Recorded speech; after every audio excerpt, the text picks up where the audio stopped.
manusia yang terampil yang siap memasuki dunia kerja. Selain itu, kita terus dorong pendidikan tinggi untuk melakukan terobosan-terobosan, sehingga lulusan perguruan tinggi bisa lebih adaptif di era revolusi industri 4.0, termasuk kemampuan dalam literasi digital, serta kemampuan menumbuhkan lebih banyak lagi wirausahawan muda yang kreatif dan inovatif. Tumbuh cepatnya generasi produktif mengharuskan kita bekerja lebih keras lagi untuk menciptakan dan membuka lapangan kerja baru melalui peningkatan daya saing investasi dan ekspor. Dalam 4 tahun terakhir, pemerintah melakukan perombakan besar-besaran terhadap iklim kemudahan berusaha di negara kita. Tujuan utamanya adalah membuat perekonomian kita lebih produktif dan kompetitif sambil terus meningkatkan kemandirian bangsa, sehingga bisa memberikan nilai tambah, terutama pembukaan lapangan kerja baru dan menyerap pengangguran. Alhamdulillah, dengan kerja bersama, tingkat pengangguran terbuka semakin menurun dari 5,70% menjadi 5,13%.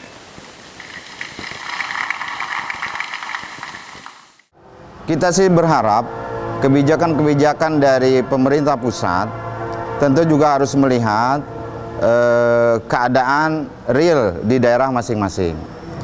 Bidang ketenagakerjaan masih ada juga keinginan-keinginan dari teman-teman kita, para pekerja, para buruh, bagaimana mekanisme pengupahan di setiap tahun. Karena apa?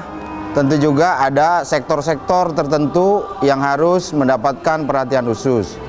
Juga penerapan UMK diharapkan juga berlaku kepada seluruh pekerja yang ada di Kabupaten Bekasi. Pekerja yang ada di pemerintahan, pekerja yang ada di sektor swasta juga harus menerapkan UMK. Karena sampai saat ini banyak saudara-saudara kita yang bekerja di bidang kesehatan, bidan, perawat di rumah-rumah sakit swasta, ini belum mendapatkan UMK yang ditetapkan oleh pemerintah Kabupaten Bekasi.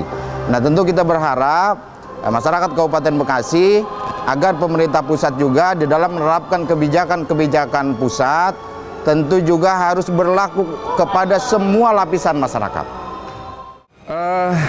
Kita menyambut baik apa yang telah disampaikan oleh Bapak Presiden Republik Indonesia. Kita melihat bahwa ini adalah satu langkah yang optimis dalam rangka pemerintah untuk mensejahterakan masyarakat, terutama kami di Dinas Koperasi dan UMKM itu sangat menyambut baik untuk meningkatkan ekonomi kerakyatan.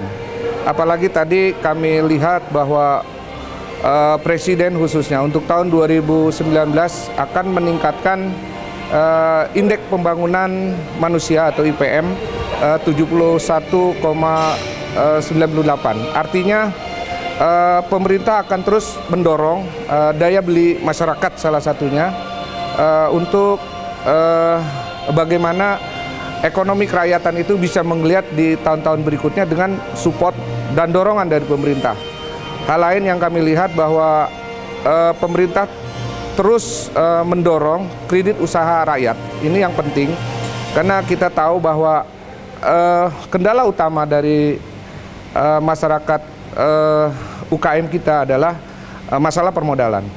Ini adalah salah satu solusi dari pemerintah.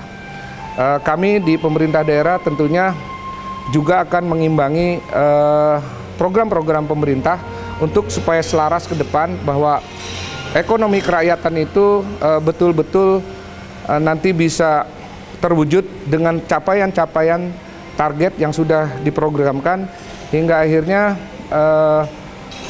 sasaran pembangunan bisa terwujud dan bisa dilaksanakan dengan baik. Yang pada akhirnya masyarakat bisa dinikmati semua program baik dari pemerintah pusat, provinsi maupun daerah. Itu. Bicara masalah pendidikan, Kabupaten Bekasi ya dari semua tingkatan kewajiban pemerintah daerah dalam menampung seluruh para peserta didik di Kabupaten Bekasi ini baru punya kemampuan sekitar 40%.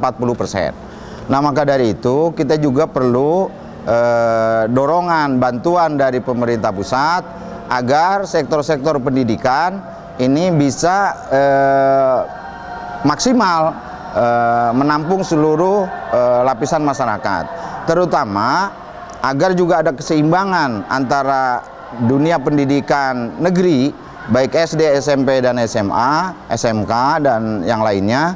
Juga kita berharap adanya penguatan dari sektor-sektor pendidikan swasta.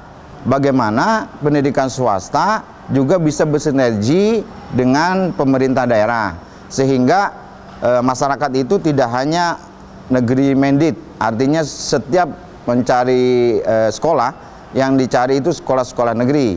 Nah, saya berharap ada kebijakan pusat yang berpihak kepada sinkronisasi itu.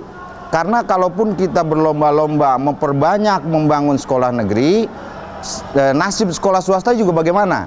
Maka perlu adanya aturan atau juga keseimbangan sehingga antara sekolah negeri dan swasta sama-sama diminati oleh seluruh lapisan masyarakat.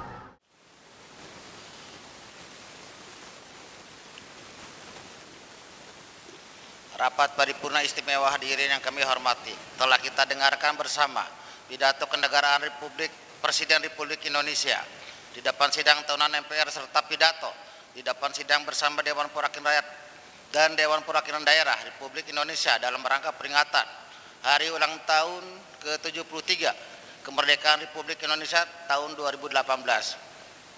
Sebelum diakhiri, kami informasikan bahwa pada pukul 14.00 akan diselenggarakan rapat paripurna istimewa DPRD Kabupaten Bekasi dengan acara mendengarkan pidato kenegaraan Presiden Republik Indonesia dalam rangka penyampaian pengantar keterangan pemerintah atas rancangan undang-undang tentang anggaran pendapatan dan belanja negara tahun anggaran 2019 beserta nota keuangan pada rapat paripurna pembukaan masa sidang 1 DPR RI tahun sidang 2018-2019. Demikian rapat paripurna istimewa ini telah selesai kita laksanakan, dan seraya mengucapkan alhamdulillahirabbil alamin. Rapat paripurna istimewa Dewan Perwakilan Rakyat Daerah Kabupaten Bekasi dengan acara mendengarkan pidato kenegaraan Presiden Republik Indonesia pada hari ini, Kamis tanggal 16 Agustus 2018, kami nyatakan ditutup. Billahi taufiq wa hidayah. Wassalamualaikum warahmatullahi wabarakatuh.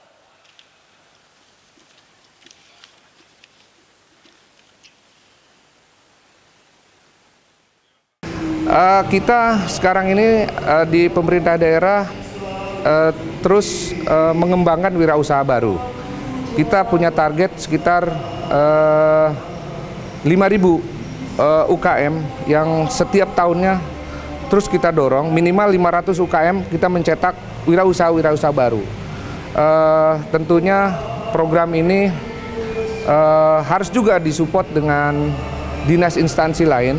Kami akan melakukan terobosan-terobosan, salah satunya pelatihan-pelatihan, bantuan modal yang kami fasilitasi, baik bantuan pemerintah pusat maupun pemerintah provinsi. Itu.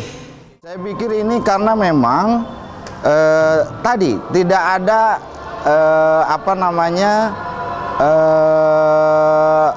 hierarki yang pasti.